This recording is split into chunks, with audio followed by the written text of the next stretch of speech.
Okay, welcome to the consensus layer call number 117. This is issue 854 in the PM repo. Focus today, obviously, I guess not obviously, but focus today will be on continued on Deneb. We'll talk about test nets. I do want to bring up the testing plan that was brought up a couple weeks ago and make sure that we've put some eyes on it and that we know who's going to be working on the CL P2P specific stuff, because I know it's kind of a high urgency, high concern problem for a lot of teams. Then we have promised to revisit the 4844 mainnet parameterization. So Codex is here. They've been looking at some big mainnet blocks, so we can dig into that. And then if there's any other inputs or thoughts on the 2.4 versus 3.6 parameterization, we can discuss. I have attempt to form consensus on mainnet parameters. I actually don't know what the temperature gauge is going to be here, so I don't know if that's something we can do today or something we can reopen the conversation for in the future.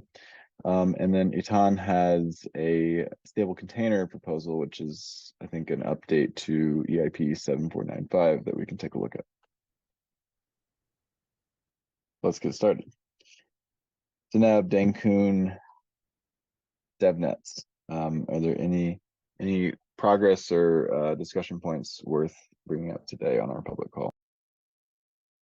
Everything is healthy. We have 100% block proposals, and all the nodes are up to the head. And I've just deposited some more validators for Aragon, so we're going to be able to check if Aragon is also able to make block proposals. And we have indeed all the clients. Very exciting.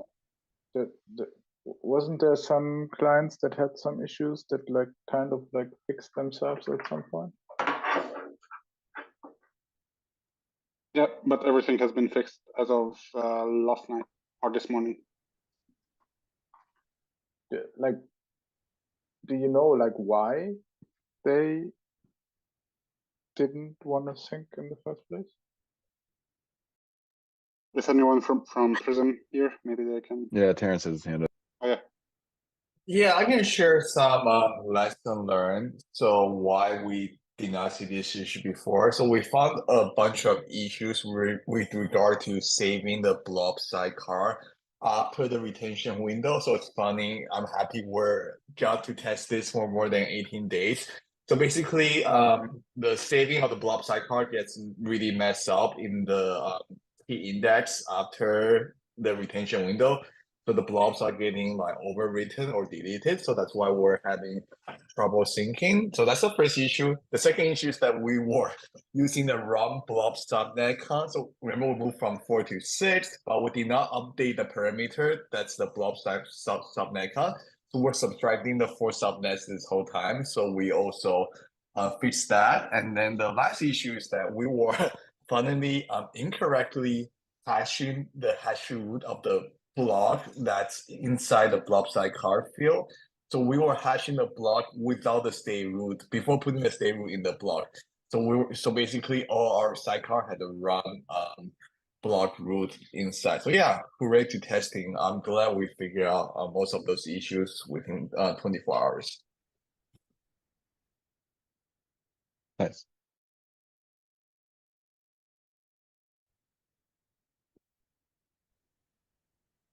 Any other updates or comments related to DevNet 8? Yeah, basically we have a are we transaction spamming real quick and blob spamming? I assume so. Yes, not fuzzing, just spamming for now.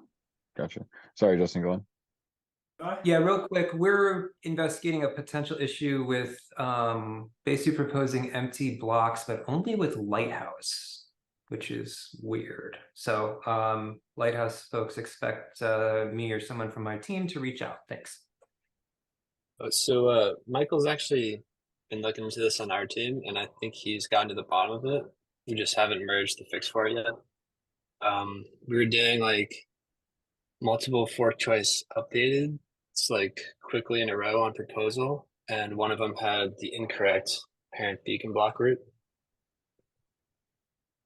Awesome, thank you.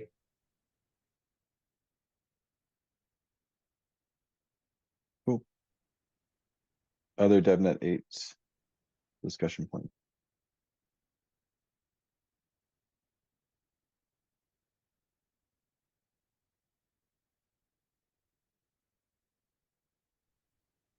Okay. I believe where we left it at the previous call was not having a timeline for DevNet 9. I got murmurs that that was changing. Does anybody want to discuss DevNet 9? Yeah, we said, I think on the Monday call that DevNet 9 should launch on Tuesday next week. That's the plan. Okay. Cool. Yeah. Any other things to share or discuss around that while we're here? I would like some more time to update the Hive tests for the execution clients. I'm not sure if we're going to manage to update everything for Tuesday. So, do we want to? Does anybody else have? Is everybody ready for are all clients ready for Tuesday?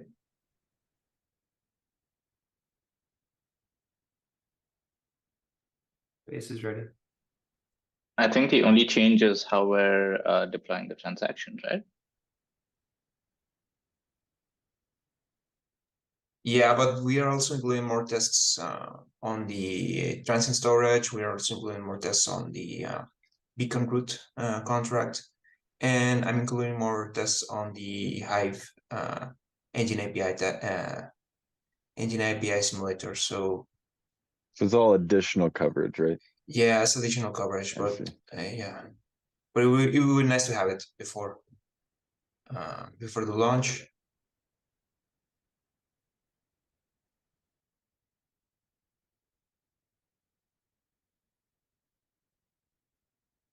I guess Yeah, we're gonna and need a couple of also- extra days, but we're gonna be quite busy. So if we don't do it on Tuesday, I think we will have to push it at least another whole week. I think So- that's fine, considering the only change is really the transaction. And if we want to be more chaotic on DevNet 8, we can be next week. Yeah, I agree. Okay, so it's only extra coverage from Hive side. So if we find anything, even after the DevNet 9 has launched, we can just report it. And I don't think we are gonna find anything that breaks DevNet 9, so it's okay. Perry, were you saying the opposite and saying we could wait a week and just spam 8 more? Yeah, I think I'd prefer just waiting a week and then having everything that Hive can catch get caught by Hive, and then just focus on causing more chaos on DevNet 8 next week. Considering that DevNet 9 is pretty much just DevNet 8, but with one change. And builders, hopefully. Yeah, but they haven't necessarily been working on local testnets yet, so another week for builders doesn't seem too bad either. That's the direction I would lean in, but I wasn't a part of the call on Monday that made the decision to keep it moving quick.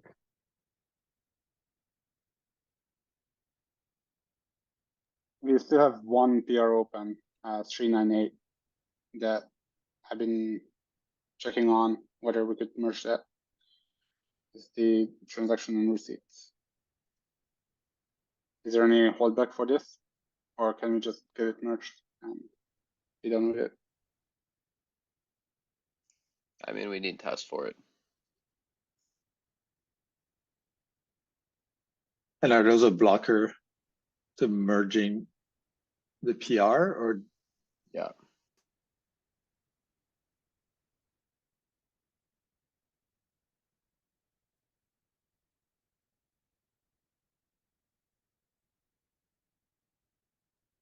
This is in the ETH API, not the engine API, right? Yes. Okay. Good.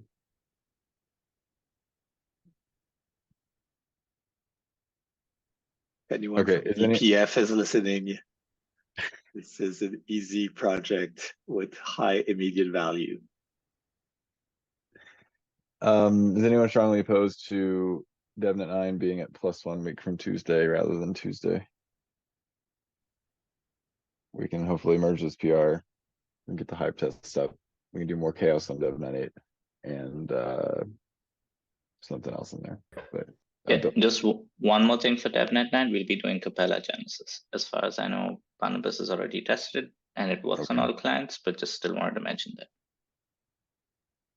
Yeah, I haven't tested Wrath just yet, but I think it should work also. Okay, DevNet 9 at +1 week from Tuesday. Sounds good.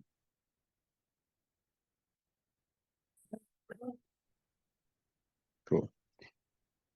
Anything else on DevNets?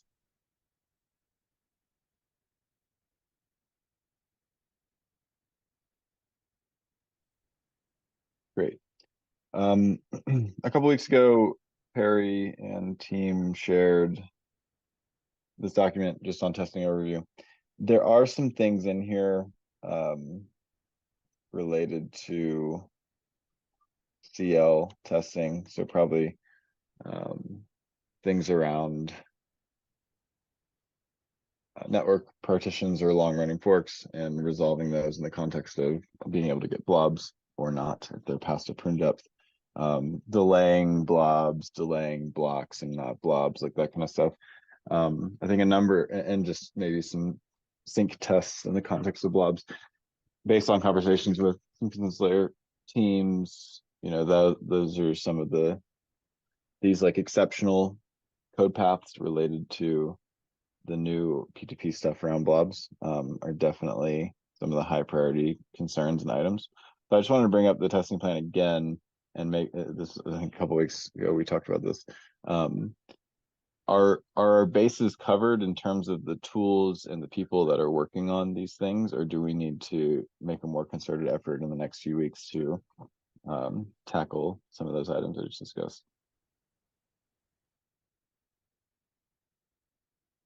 Just give some updates on this one. So sync testing, it looks like the Nethermind team has been running some sync tests themselves. I'll let them expand on that if someone from Nethermind is here.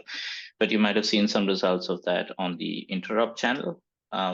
We still haven't gotten around to updating our own sync test suite, so we're relying on the Nethermind team for that. Chaos testing is still a work in progress. We're hoping to get that done by the end of the month. We're kind of a bit held up because there's protocol bugs soon, and we're trying to get some things prepared before that. And MEV related tests, there was an issue with MevBoost not being able to handle Capella at Genesis. And as far as I know, since as of yesterday, that's been fixed. And they're actively getting ready to test on local DevNets. And I still wanted to ask if CL side have had a chance to try it with mock MEV mode on Kurtosis. Because if that's working as well, then DevNet 9, we can already test the entire MEV workflow. But yeah, besides that, I will also, we're having a call with Mario after this, kind of, if someone's interested, feel free to join that one. Great. And if anybody on Consensus Layer teams did have a chance to look at this testing plan since it was first introduced, are our bases covered? Are there glaring omissions that we need to make sure to shore up over the next handful of weeks?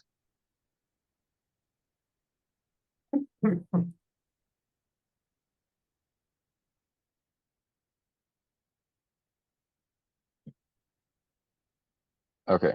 So Yeah, I'm go just on. like briefly looking at it now, but do we want to deal with scenarios where the finalized checkpoint is further in the past than blob expiration, and like how do we recover from that? Because that would require a checkpoint sync from like an unfinalized checkpoint, I think. Yes, I guess there's two things there. One is having a fork that goes beyond that depth. Well, I guess there's a number of things. You can have a fork that goes beyond that depth and actually show that you're not going to automatically resolve the fork because you can't do DA. And fork meaning a partition, because you could have done DA on the other fork even if you weren't seeing it as your head. And then there's the resolving from that, from those problems.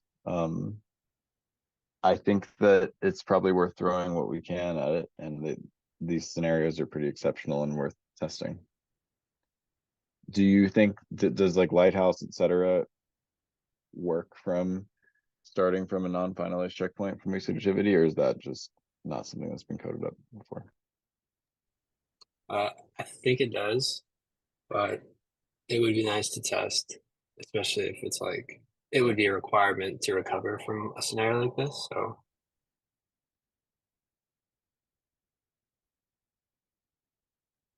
Well, DevNet 8 is already 20 days old or 22 days old, so it should have some expired blobs, and it only has a single archive node that should have all the blob data in there. So we should be able to do all these kind of tests on DevNet 8, I think. Yeah, one of the things though is to make the network not finalized for the depth of the pruning period. So on the order of weeks, unless we change the parameterization of a test net. Is there actually any objection to change that for DevNet 9?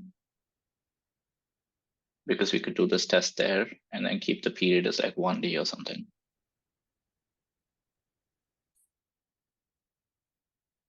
Yeah, it's probably worthwhile having like a much shorter prune depth, because I think you can get a bit more chaos.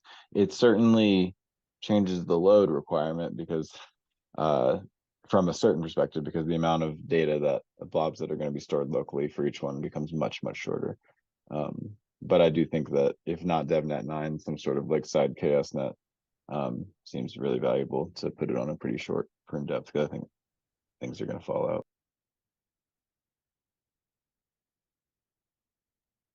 Sorry, but do you mean the ejection balance should not be 16, or? No, mean the pruning period. So it's like 3 weeks parameterized, but you could make it half a day or a day.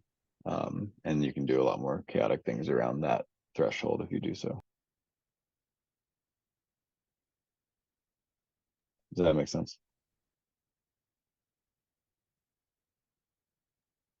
How about No, once we're that's it. happy with some base level of stability, we can just start like a line of test nets with attack nets called attack nets, leave dev nets alone so people can do that tooling and stable testing. And then we can have all the chaotic testing on an attack net. Yeah, I think I agree. Especially in the context of like, if we want DevNet 9 to look and feel like the thing that we're going to launch, it should probably look and feel like the thing that we're going to launch.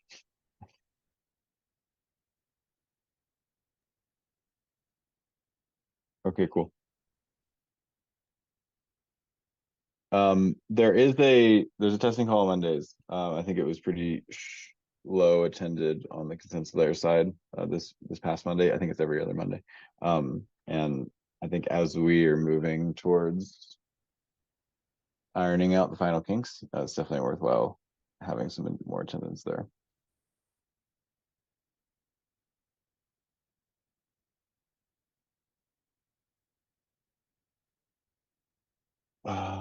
What is the pruning variable? It's in the P2P spec on Denev. I can pull it up.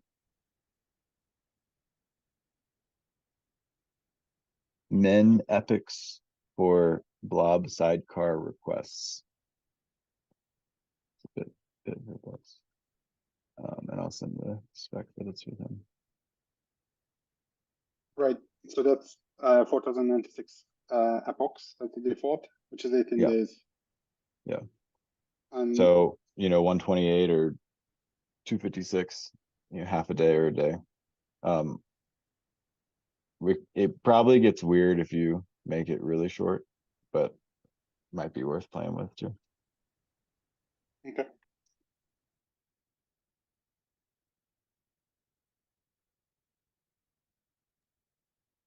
All right, cool. Anything else on testing conversation for today?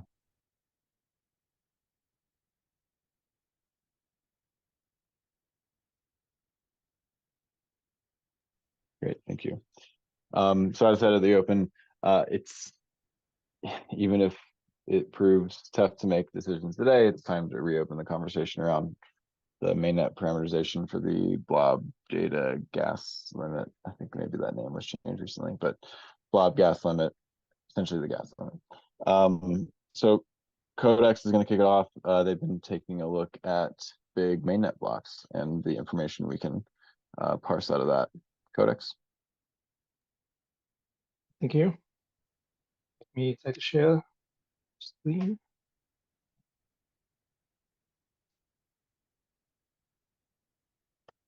Okay, so do you hear me? Yep, we can hear and see you. Still see the Well, slides? see your screen. That's what I meant. Do you still see the slides? Yep. Yes. Okay, cool. Yeah. Yeah, so let me just quick background. So yeah, I'm Csaba Király from the Codex team. We are mainly working on decentralized storage, but we are also working with the Nimbus team on P2P, and we are working with DEF with a grant on data availability sampling. And what we show here is a kind of a side product of that work. So as part of the data availability sampling, we were looking into gossip subperformance, and especially to understand how it works now on the network with big blocks and with small messages. We will not show that now. And then we also had some nice findings about big blocks now on the network. So let's just look into this, how big blocks work now on the mainnet. So that was the big block experiment by the Ethereum Foundation.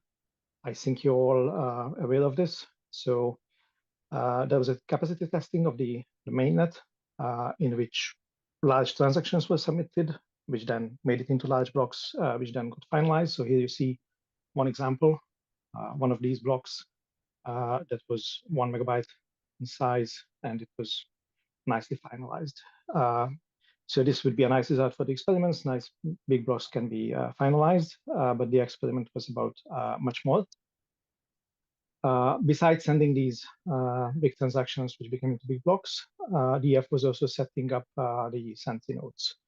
So I don't know how much you will. These Senti nodes were set up in 3 geographic locations. In each location, each CL client was running basically. Depending on the time period, a few of instances was running in these locations, and then metrics were collected per client implementation. So here you see the dashboard, which was shared previously, in which you see delays in seconds and some distributions of these. And here you see below the line dotted time instances when blocks were big. And we wanted to get a bit more data out of this. So we were looking into details. And this is what we got. So if you look into the latency data, and you look into the blocks, and then you categorize blocks according to block size, then you can basically plot how different block sizes are getting diffused in the network. Now, this is not one block diffused in the network, because for each block we have only a few measurements. But if we take a large number of blocks between 64 and 120 kilobytes, for example, and we have measurements on all of these, then from these we can plot a CDF. So what you see here as an orange curve, for example, is a large number of blocks which are with that size and latency measurements on these. The latency means the latency compared to the slot start. So when client implementation was saying, I have received this block. And what you see here is what we expect. So the bigger the block, the bigger the delay. The point that you see here that highlighted is 6428 kilobyte block. 80% of blocks arrives before that time, which is kind of 2 seconds, a little bit less than 2 seconds. So this is very nice. We've seen things arriving. We've seen the increasing delay. We wanted also to quantify this delay, but we were running into a few problems. And the problems was that looking at different client implementations, we were seeing different numbers. So the figure that I was showing you was for Prism. But then if we look into the different clients, and here the client means the client receiving the block. So not the client which was originally putting the block on the network. We don't know that. This is the client which was receiving the block. And we see these kind of differences. So as you can see, there are differences. And we already know that these differences are partly due to semantics. So the meaning of the timestamp that we have as a latency is different in different clients. We know that there are some clients, I think Prism is one of these, which are exposing the timestamp when they receive the message on the gossip sub. Others are doing all the processing that they have to do, and then they are exposing the timestamps. I don't know, this is just a guess. Others might have low priority reporting thread, so they might just have a timestamp which is very different. So we don't know the things behind, but we have different curves for different clients. We were also looking into attestation latencies. I'm not showing that now. The peculiarity is that these are very small messages, but we have lots of them. So we have much more data to plot from. This is what we have seen with the big blocks. And then looking into this, we had also some nice things, which Leo will present. So let me. Yeah, can you hear me? Leo. Yep. Okay. Yes. So looking into this, at some point, we started looking into the data sets that we have with the group at Mega Labs, and we discovered that we observe also other big blocks present in the network. Can you pass to the next slide? And we noticed that these were out of the period where we were doing this experiment of injecting large transactions to make large blocks in purpose. And so we noticed that there were organic blocks that were really, really big in mainnet. And so we did a study on this. So here we collected data over the last 6 months, so from March till the end of August. And we found that we have over 100,000 blocks that are larger than 200 kilobytes, knowing that the average block size in mainnet is about 100 kilobytes. So this is about 1.3 million slots, and so 109,000 is about 8% of the blocks have these kind of big sizes. The biggest block was in this 6 months of period was sent about 15 days ago on August 22nd. You have the slot on the screen, and the size is about 2.3 megabytes, which is really, really big. I mean, it's surprising. At the beginning, we didn't know that we could have such big blocks. Next slide. We can see here, just to give you an idea of the distribution of the big blocks. This is all for blocks that are over 250 kilobytes. Here we don't see really well the distribution on the right. So if we pass to the logarithmic scale, we can have a little bit more understanding of what we see on the side of large blocks. Next slide. And so yeah, what is interesting about these large blocks and the fact that we can find them organically in mainnet is that we can use them to compare. Anybody can basically use them to compare how block propagation happens for this kind of large block. So in this figure, you see, for example, that between blocks of 250 kilobytes versus 2.5 megabytes, it takes about 2 more seconds, more or less, in average. And so, these kind of studies, I think help a lot as we move toward, danksharding and very large blocks. And again, it would be nice to have like some kind of homogeneity on how the different clients report this, so that we see more clear distribution and we can compare results across clients. And yeah, just to finish, we have some resources here. So if you have questions, we'll be happy to answer. Yep, go ahead. Just wanted to add that on this slide, the time axis, the x-axis is logarithmic scale. So that's why you see a different shape from the previous one. So you have the 1 second is the 1,000, and then the 10 seconds is 10,000, and you see a logarithmic time scale. Yeah. So Don has a question. Is this the compressed or uncompressed size? Because the size shown on Etherscan, I believe, is uncompressed. Yeah, we have discussed this in chats. This is the uncompressed size. So now we are collecting the compressed sizes, and we will plot it as a function of compressed size. Actually, both matter. So compressed size matters in network, uncompressed size matters in the compression and processing. So it's also interesting to see those differences. Thanks. Yeah, we were sharing these links in the issue description, so you can go and check out. These are Jupyter notebooks, so you can play with them. Great. This is awesome. Any other questions for the Codex guys? Obviously, I think one thing that we need to contextualize here is these are sent as single payloads versus the method of serving blobs via them being broken up into the different subnets is going to have a different impact on how they're propagated, but still I think it's very valuable. Yeah, so any questions?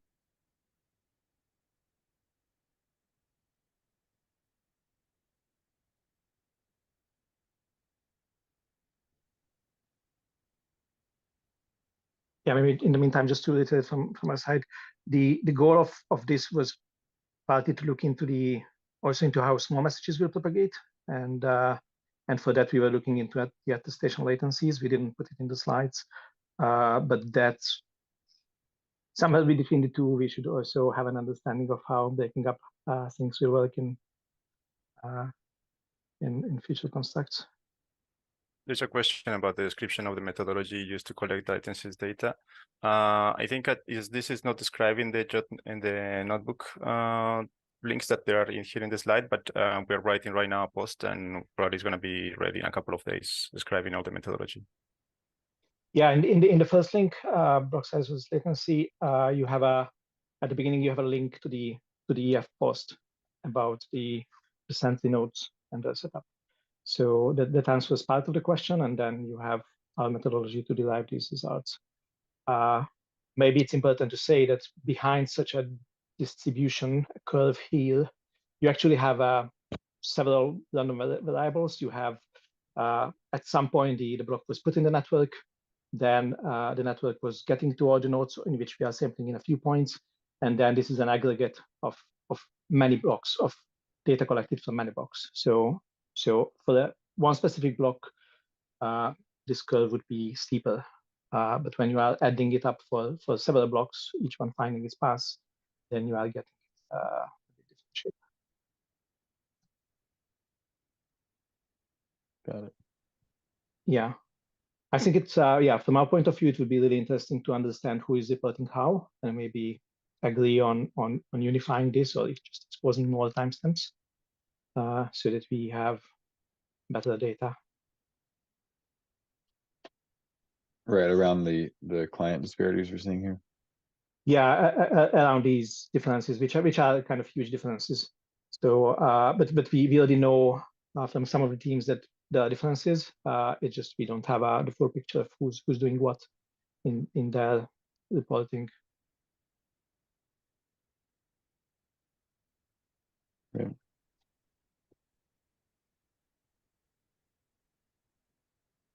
Or I guess since we're here, are clients immediately aware of like the disparities here? You know, why maybe Lodestar reports a much longer number? Like maybe it has to do with finishing up a database operation or something like that.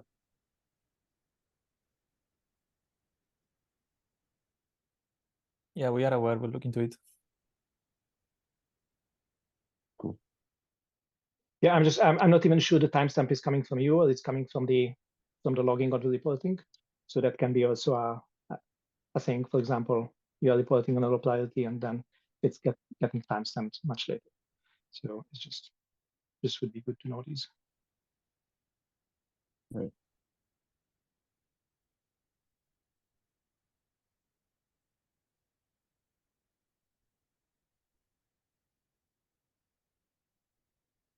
Okay, thank you. Anything else for on these experiments? I think the Codex guys would be happy to take questions asynchronously as well. Yep. Thank you. Yeah, absolutely. Cool. Thank you. This is great. Do we have other inputs other than these large block experiments to take into consideration as we have the conversation about 484 mainnet parameterization? You know, our DevNets work our dev nets are also toys compared to probably mainnet topology. Or is there any comments about the dev nets and 3.6 there?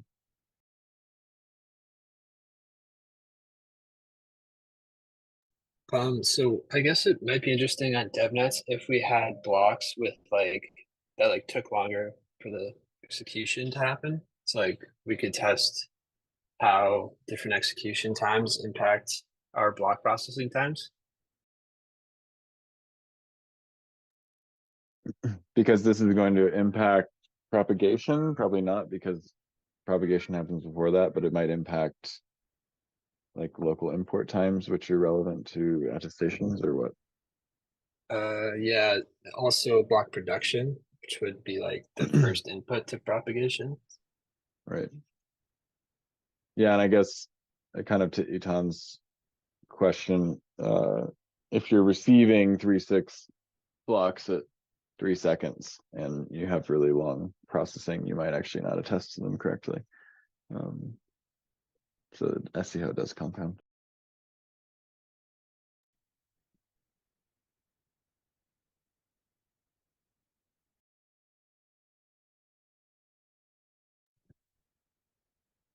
Okay, so there's not a lot of, I think there's probably not a lot of inputs that we have beyond our observing what we've just discussed. And maybe there's also not a lot of more updated thoughts on it. So conversation's a little late today. I guess what I'll say is we need to keep having this conversation over the next few weeks. And because the lack of conversation here doesn't make me feel like we can try to make a decision yet. Am I reading the room right? Yeah, I could say that my feeling is just probably we haven't did already the tests that are needed, the chaos that needs to be created to actually exercise those bad and difficult paths. The current DevNet has been used for bug fixing so far. This is my feeling. So I think the actual test on these things should start now that clients are kind of more reliable and we can actually fire stable test nets and then start playing with these partitions and delays. All right. So chaos and load from here can help inform the conversation.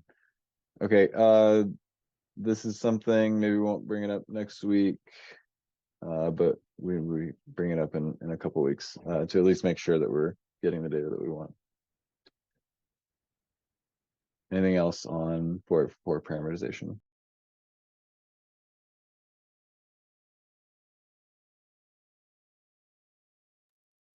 Anything else on Deneb?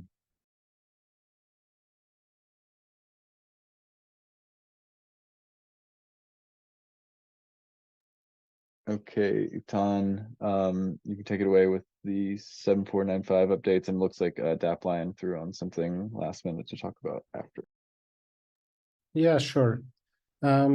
So as part of this SSC transaction and receipts work that, I started this a long time ago, maybe already half a year, I think.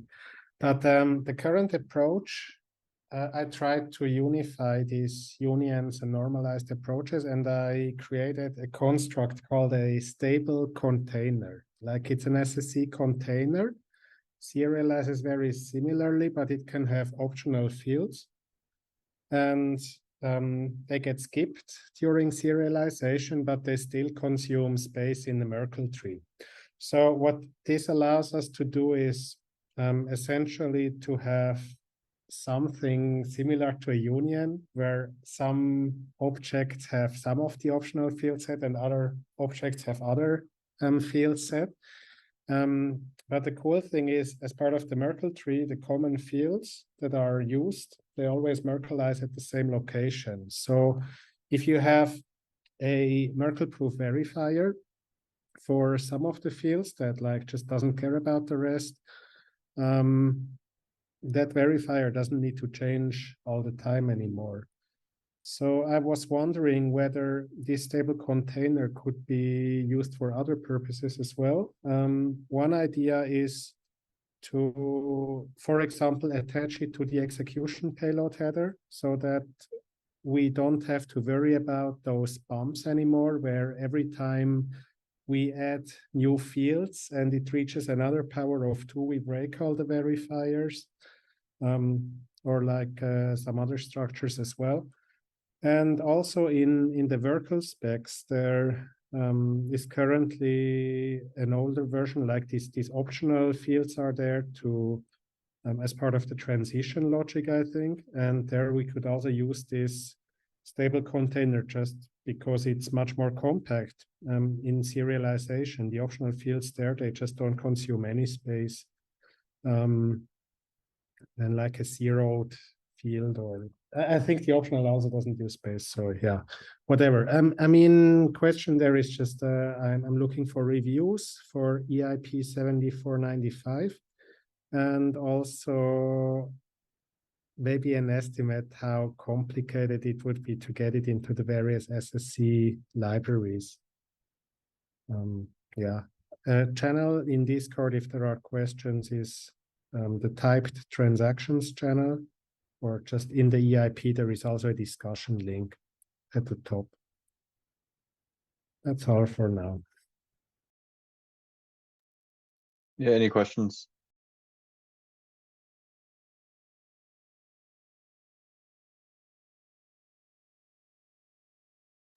All right, take a look at it and follow up asynchronously. Thanks, Tom.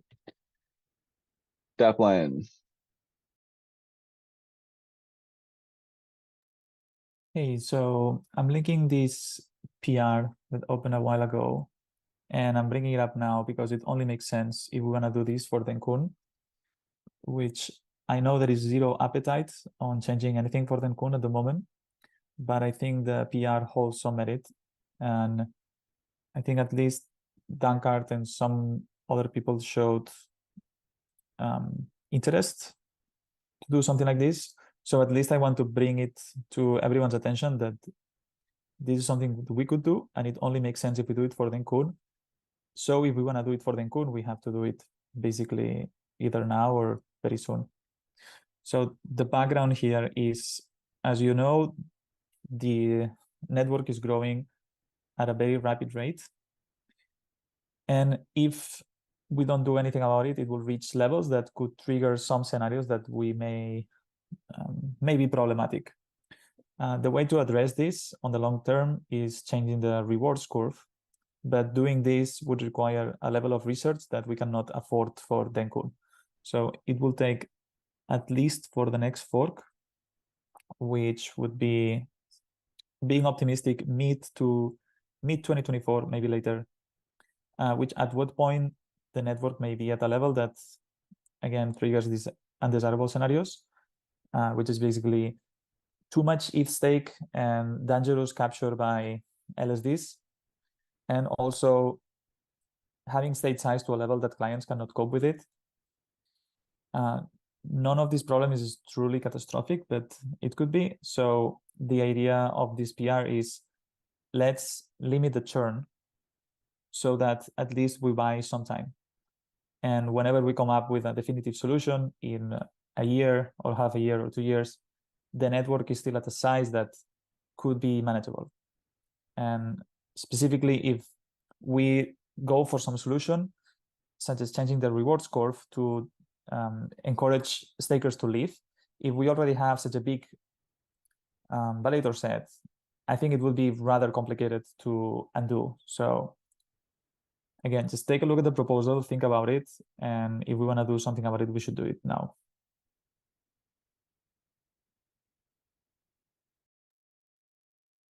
Thanks. Comments?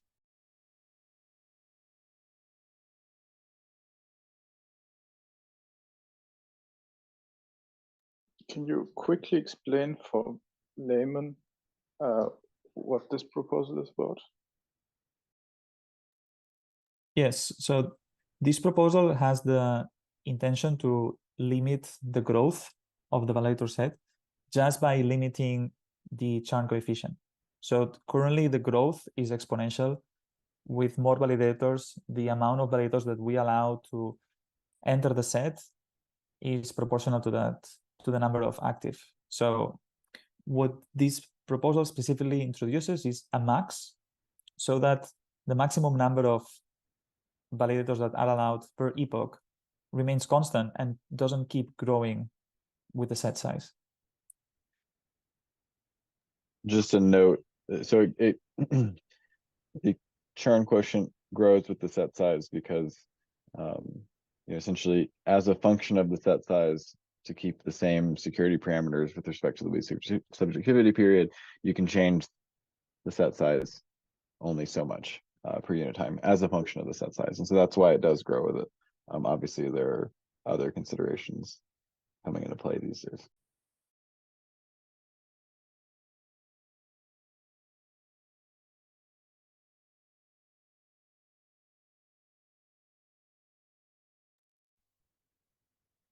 So it bounds it to be linear as a band-aid, while people think more deeply about more sustainable solutions.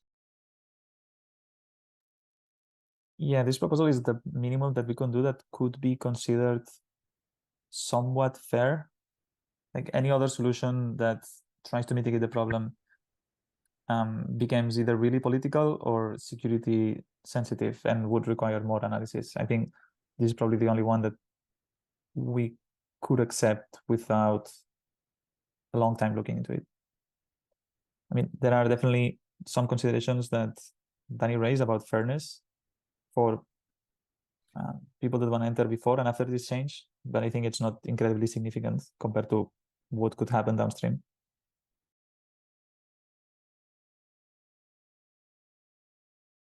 Yeah, to be clear, I don't think there's a like perfect band-aid.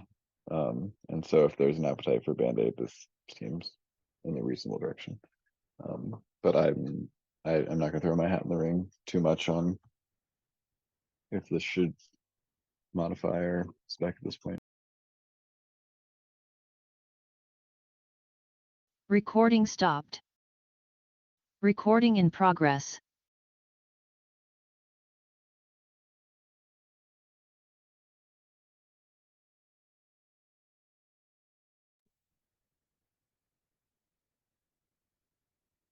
Are there other comments today?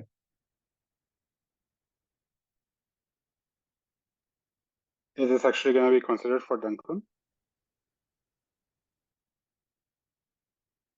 The answer is no. No one speaks up and says this is something that has to go in. But here we are talking about it. Well, in this case, you have to ask the negative question, right?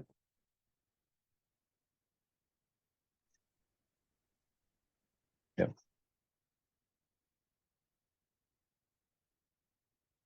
Let's say, is someone against adding this to the NEV?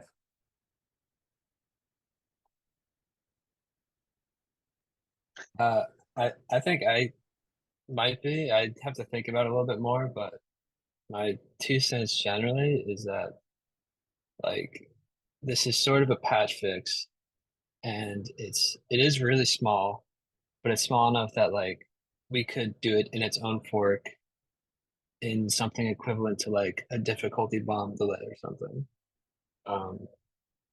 I think it'd be better to put more effort into a better fix and also like I don't know. Clients are continuing to improve how they handle larger validator set sizes, stuff like that. Yes, I don't think I'm in favor of it at this point, but yeah.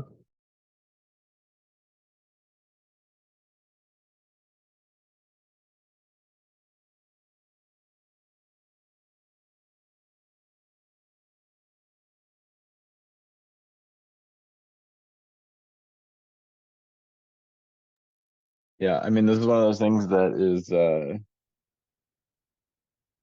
happens late in the cycle, urgent or potentially urgent things come up. I think at this point, given the state, like the default is to do nothing, and that I'd want a pretty loud, we need to do this, if we're gonna derail that. Obviously, if I'm misreading the room, then be loud and tell me otherwise. But I think we would need people to be speaking up. And if that means review the proposal and sit on it a week and we talk about this, asynchronously, or even bring it up on the execution call, that's okay. But I do think that we're at the default stable spec unless it's quite a verbal consensus here to switch.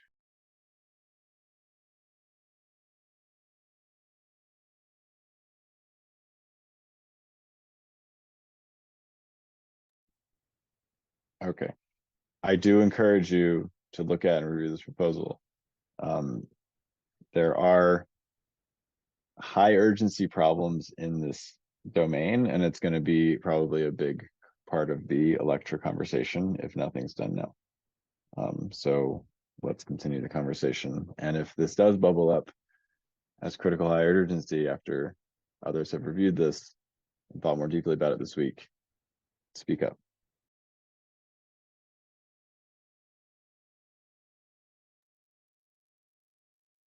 Thank you, Dapline. What is really worrying me, I would just add one thing, is that sometimes things happens non-linearly. So you reach some level of things and things go bad very quickly.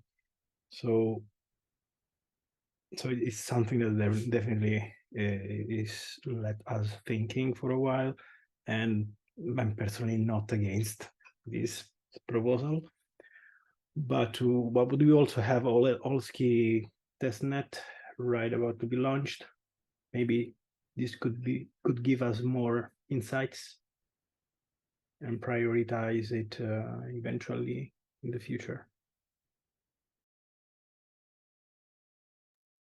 Right, I want to mention, if it's not clear, maybe in the proposal there are two angles. So one is the state growth and what can that cost to clients and performance, and the other one is the economics of it. Specifically, if you don't believe that Lido having a hold of 50% of all the ETH in existence is healthy, there is a train of thought that the only way to prevent that is by limiting overall ETH stake, because of the one winner takes all dynamics. So just to consider. Yeah, I was thinking only on the technical side of it at the moment.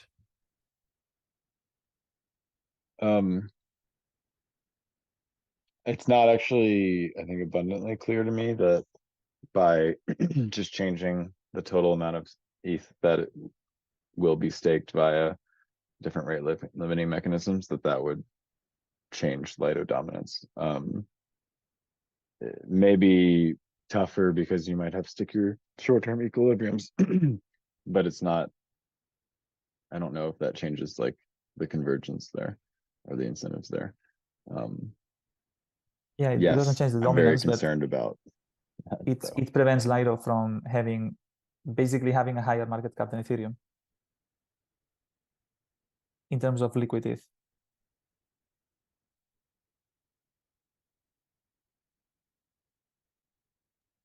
This is just slowing like the process of that happening, though. It doesn't actually change it from happening. I think the argument would be it slows what happens to then have a more sustainable solution before the equilibriums are totally out of whack.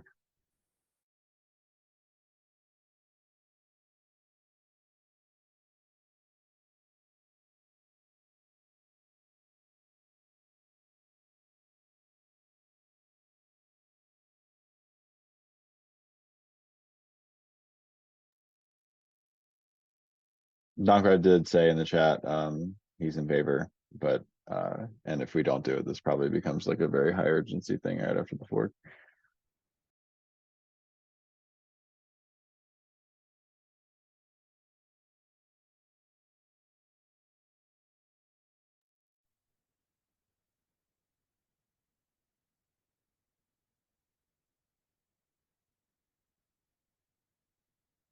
How complex is the chain?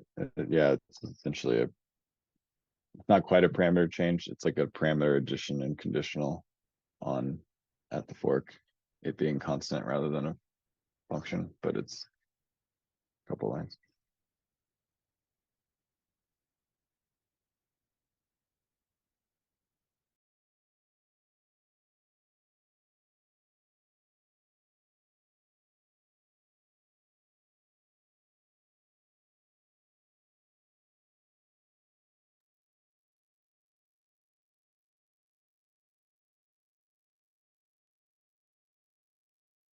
Okay, is there anyone's suggestion on how to move forward?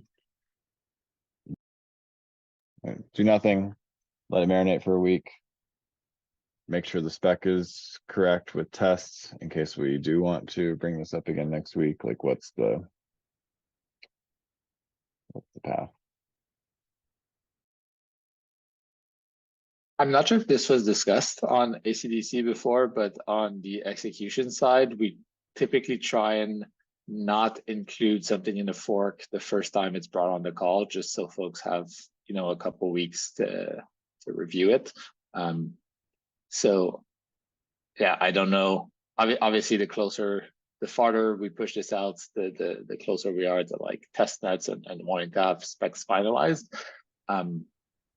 But I don't know if, given the small size of this change and like this sort of weak-ish consensus that there seems to be around it, it might make sense to, yeah, delay another couple weeks before officially including it.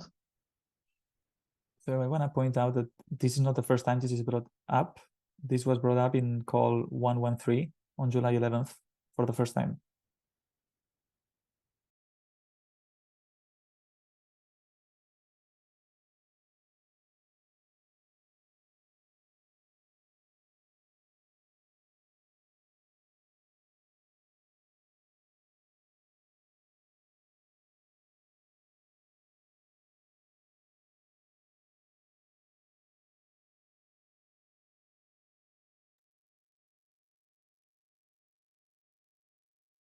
Is this something that we can put as a special agenda item on the execution layer call in 1 week? And people can go back to their teams and talk about it and either come with like a strong yo or strong yes from various teams so that we can push ourselves out of the murky equilibrium we sit in today.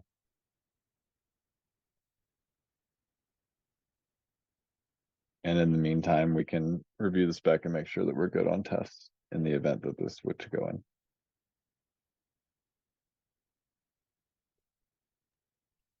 Or maybe here, if Dankar wants to help on writing a piece to help get the arguments through on why this is important.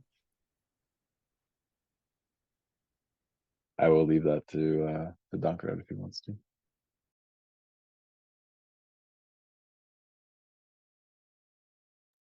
Okay. If we're sitting in like the uncertain, super uncertain zone in a week, then this isn't going to happen. So talk with your teams. Please try to form a consensus on whether this is, you know, verbally precisely where y'all stand. Either as a team, that'd be great, or if y'all have differing opinions to express those. But if you can express those in 1 week time, we can make this decision.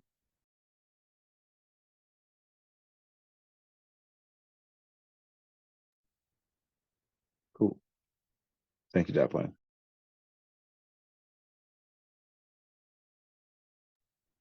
Anything else for discussion today?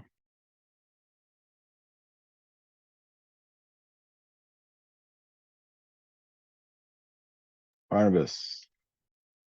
Polsky launches in 1 week, as in 8 days. Next week, Friday is the launch day. So hopefully client teams can make a release before the launch day and everyone is ready to go. Very exciting.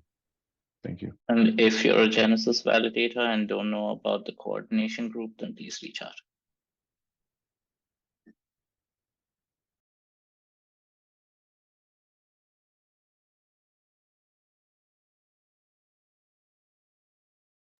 Okay, anything else for today?